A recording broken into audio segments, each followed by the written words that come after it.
जहां सत्संग होता है वहां पर नित्य जाओ तुम।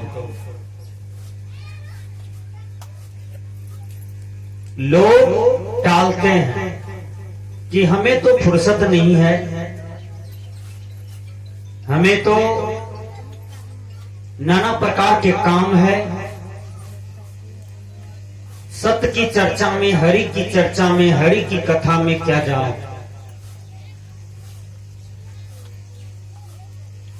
जरा कान खोल करके सुन लीजिए, सत्संग में आइएगा तो सत्संग आपको कुछ देगा। जैसे जमीन को आबादिएगा तो जमीन कुछ देगा, फैक्ट्री में काम कीजिएगा तो फैक्ट्री कुछ देगा, किताब पढ़िएगा तो किताब भी कुछ देगा। उसी प्रकार सत्य चर्चा में बैठिएगा, हरि चर्चा में बैठिएगा तो जरूर आपको कुछ न कुछ मिलेगा। सत्संग क्या देते हैं? सत्संग आपको ज्ञान देते हैं। वो ज्ञान क्या है? जो मनुष्य अज्ञान में है, जो अज्ञान में है, जैसे कोई मांस खाते हैं, शराब पीते हैं, दारू पीते हैं, गजा पीते हैं, माँ बाप को मारते हैं, माँ बाप को दुख देते हैं, भाई को मारते हैं, भाई को दुख देते हैं, समाज के लोगों को गाली बकते हैं। सत्संग में आने से हर प्रकार का नॉलेज, हर प्रकार का ज्ञान हो जाता है, क्योंकि सत्संग एक बहुत बड़ा विद्यालय है और इस विद्यालय से बढ़कर के संसार में कोई विद्यालय नहीं है।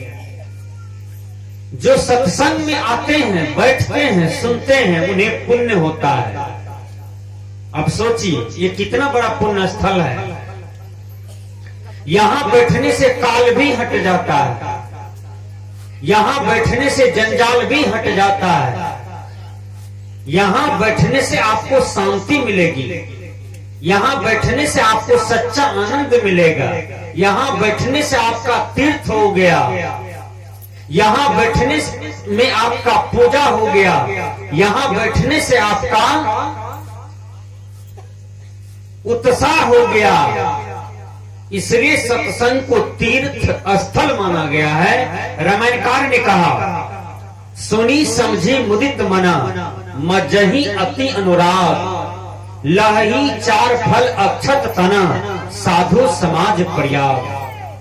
साधु समाज प्रयाग होता है जब हमारे माता बहन भाई लोग कभी जत्रा बना करके बाहर निकलते हैं भ्रमण के लिए। जैसे काशी जाते हैं तो कहते हैं मैं तीर्थ करने के लिए जा रहा हूं, सही बात है।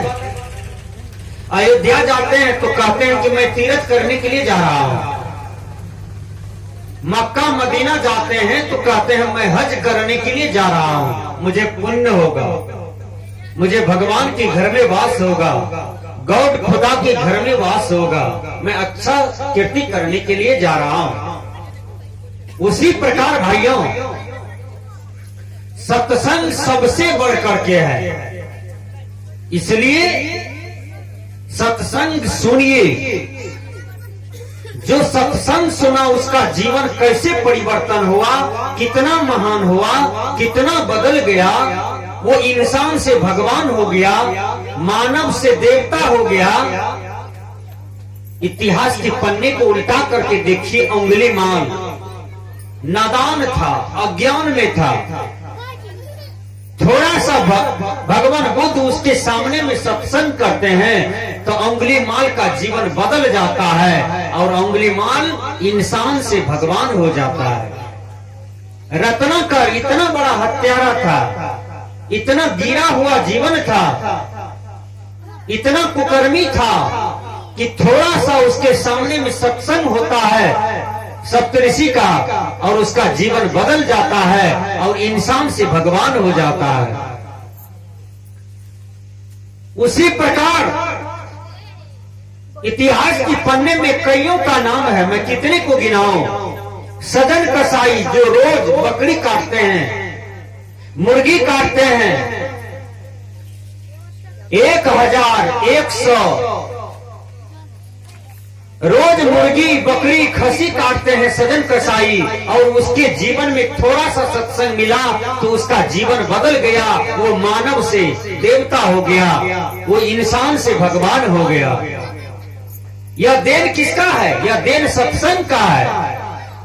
इसलिए सत्संग आपको कुछ देते हैं, और सत्संग में आइए, बैठिए, सुनिए, समझिए, देखिए। सत्संग में आइए और मंच की तरफ अपनी नजर को रखिए, शांति भाव से बैठिए और एक एक बातें सुनिए, और ना जाने किन बात से, किन ज्ञान से आपके जीवन का कल्याण हो जाएगा, इसकी कोई गारंटी नहीं है। क्योंकि मनुष्य कुकर्मों के पीछे मजा लेता है। मनुष्य नाना प्रकार के विषयों में, प्रपंच में जाकर के मजा लेता है, आनंद लेता है, और जीवन भर सजा भोगता है। उसके बाद जीवन भर दुख भोगता है। बोलिए, जब कोई चोरी करता है, उदाहरण स्वरूप किसी का गाय चोरी कर लिया, भैंस चोरी कर लिया, सोना चांदी चोरी कर लिया, तो बोलिए, जब चोरी में सफल हो जाता है तो मजा आता है कि मैं तो लाख रुपया क्षण में कमा बैठा। सही बात है। किसी का भैंस चोरी हो गया, वो 1 लाख का भैंस है, तो मन ही मन वो मोच पर जाता है, मैं तो क्षण में धनवान हो गया, क्षण में टका वाला हो गया। जब वही आदमी एक दिन पकड़ा जाता है तो फिर लोकाही चकला के सब लोग उसके पीठ पर थूक फेंकते हैं और कहते हैं ये चोर है, अपने समाज का नाक कटा दिया, और जिंदगी भर वो सजा भोगता है, क्योंकि चोर वाला संज्ञा उसके जीवन में आ जाता है। आप जैसा कर्म करते हैं उसी ढंग का संज्ञा विशेषण आपके नाम में लग जाता है। जैसा अच्छा करेंगे तो आपको लोग पूज्य की दृष्टि से देखेंगे, और गलत करेंगे तो लोग आप पर थूक फेंकेंगे, और लोग आप पर हंसेंगे, लोग आपके नाम पर जूता फेंक देंगे।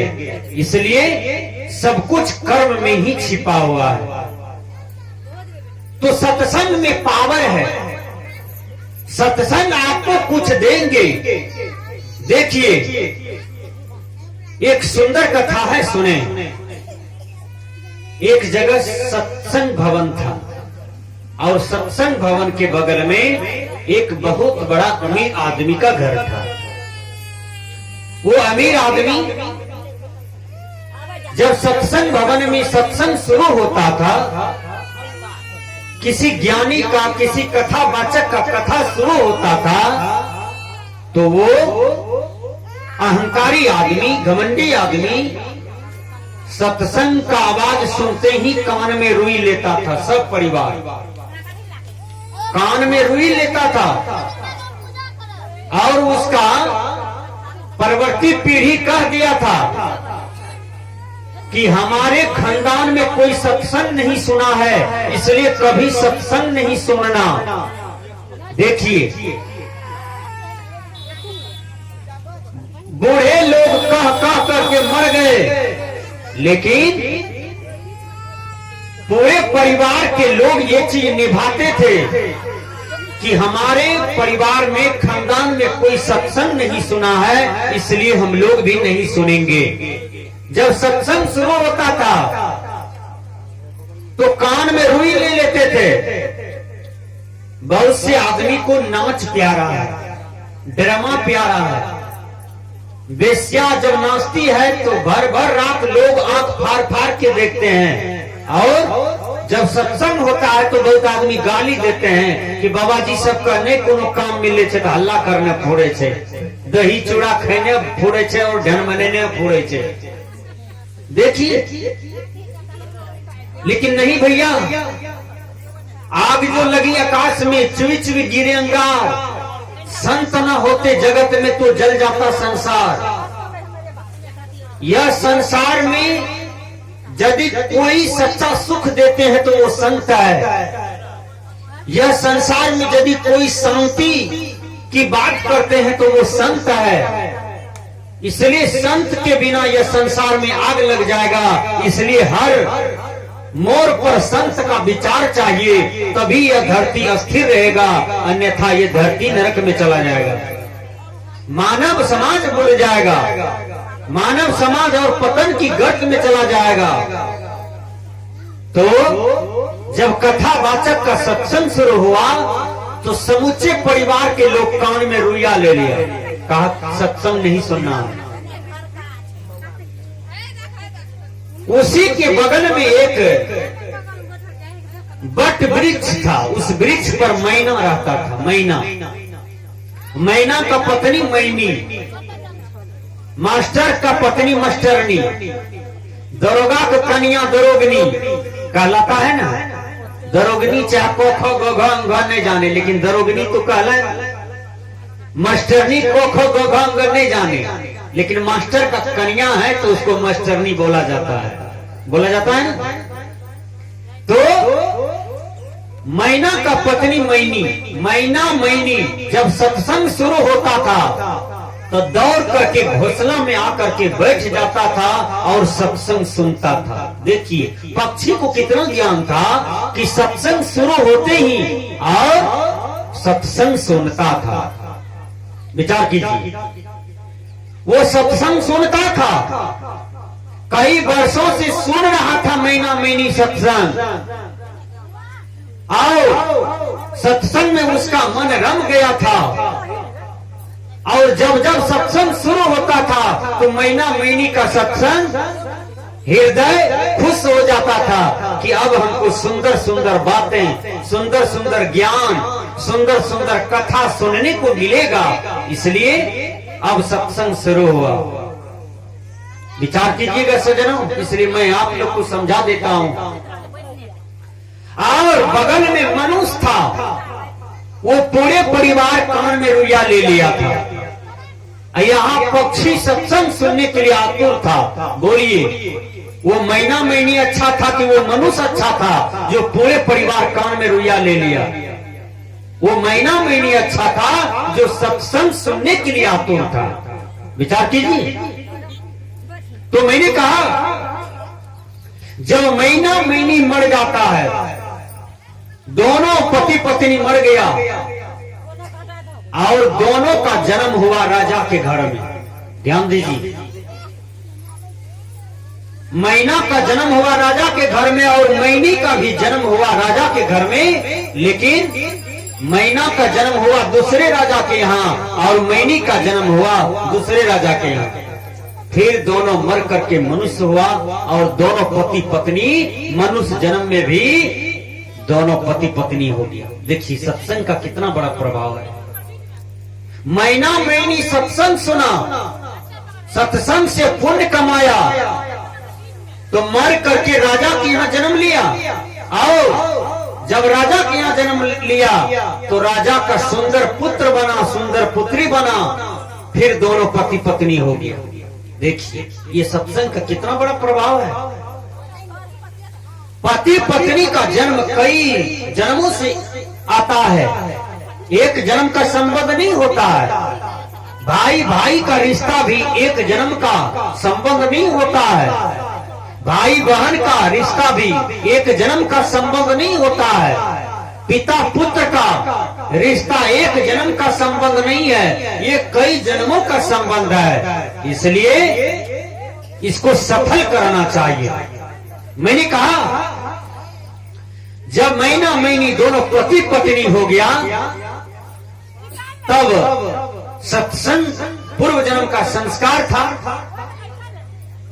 जब मैना मैनी राजा का बेटा बेटी बन के दोनों पति पत्नी हो गया तो पूर्व जन्म का तो संस्कार था अच्छा, दोनों मिलकर के सत्संग कराया। और जिस गुरु महाराज से सत्संग कराए, कथा कराए, वो गुरु महाराज दिव्य दृष्टि से बताए कि तुम लोग पूर्व जन्म में तुम दोनों मैना मैनी था, सत्संग सुनता था, इसलिए तुम दोनों राजा रानी हो इस जन्म में। तो सत्संग में इतना बड़ा पुण्य होता है सुनने से, बैठने से कि आप राजा रानी हो जाते हैं। ये सत्संग का परिणाम है, ये सत्संग का देय है। इसलिए मैंने कहा कि सत्संग बिन विवेक न होगा। सत्संग के बिना विवेक नहीं होता है, बुद्धि नहीं होता है। सत्संग के बिना ज्ञान नहीं होता है। इसलिए सत्संग में बैठिए। और जो मनुष्य कान में रुइया लेता था सत्संग की आवाज सुन करके, वो परिवार के लोग जो मरता था ना, तो वो परिवार के लोग को नरक हो जाता था। ध्यान दीजिए, इसको नरक हो जाता था। वो 84 लाख जोनी में चला जाता था। तो 84 लाख जोनी में चला गया तो जोंक में, पिल्लू में, कीड़ा में, गधा में, ऊंट में, कुत्ता में, सुगर में, कुत्ता सुगर जोनी में चला गया। तो जाओ पैखाना खाओ। सुगर देखते हैं पैखाना सबका चाटते फिरता है, कुत्ता पैखाना खाता है। मनुष्य जोनी में है तो कितना बढ़िया भोजन करते हैं, लेकिन कुत्ता सुगर कितना गंदा चीज खाता है। अब उस जोनी में यदि आप कर्म से चुप करके चले गए तो फिर फुर्सत है मैला खाने से। इसलिए भाइयों, सत्संग से प्रेम कीजिए, सत्संग में आइए, सत्संग सुनिए, सत्संग में बैठिए, सत्संग को समझिए। मैंने कहा गुरुवर कबीर कहते हैं